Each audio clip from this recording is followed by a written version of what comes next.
আপনাদের তো আপত্তিটা কিসের? আপনারা 45% সমর্থন করেন, আপনারা তাকে আগে 20% বাস্তবায়নের ক্ষেত্রে আপনারা বাধা প্রদান কেন করছেন? আমরা খবর পেয়েছি আপনারা উপদেষ্টার কাছে গিয়ে, মন্ত্রণালয়ে গিয়ে আপনারা এমন কিছু চাপ প্রয়োগ করার চেষ্টা করছেন যেন এখন এই দাবি বাস্তবায়ন না হয়।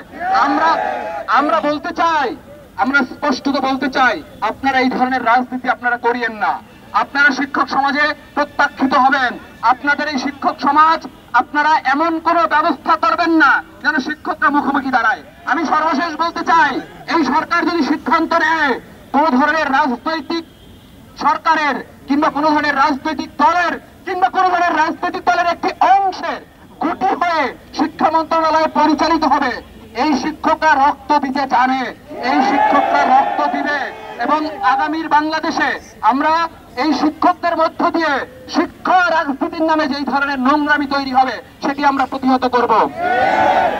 আমরা শিক্ষকদের কাছে বিনীত অনুরোধ করতে চাই, আমরা আপনাদের সাথে আছি।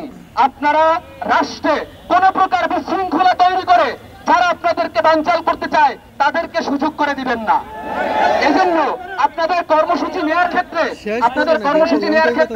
আপনারা এমন কোন কর্মসূচি নেবেন না যেই কর্মসূচিটি রাষ্ট্রকে অস্থিতিশীল করে দেয়। সেই জায়গা থেকে জাতীয় নাগরিক পার্টির আহ্বায়ক এবং জাতীয় নাগরিক পার্টির মুখ্য সংগঠক হাসনাত আব্দুল্লাহ সহ প্রত্যেকে সার্বক্ষণিক যোগাযোগ রাখছেন এবং রাষ্ট্রের যে কোনো পর্যায়ে সর্বোচ্চ চাপ প্রয়োগ করে হলেও এই শিক্ষকদের দাবি আদায়ের ক্ষেত্রে জাতীয় নাগরিক পার্টি কাজ করবে।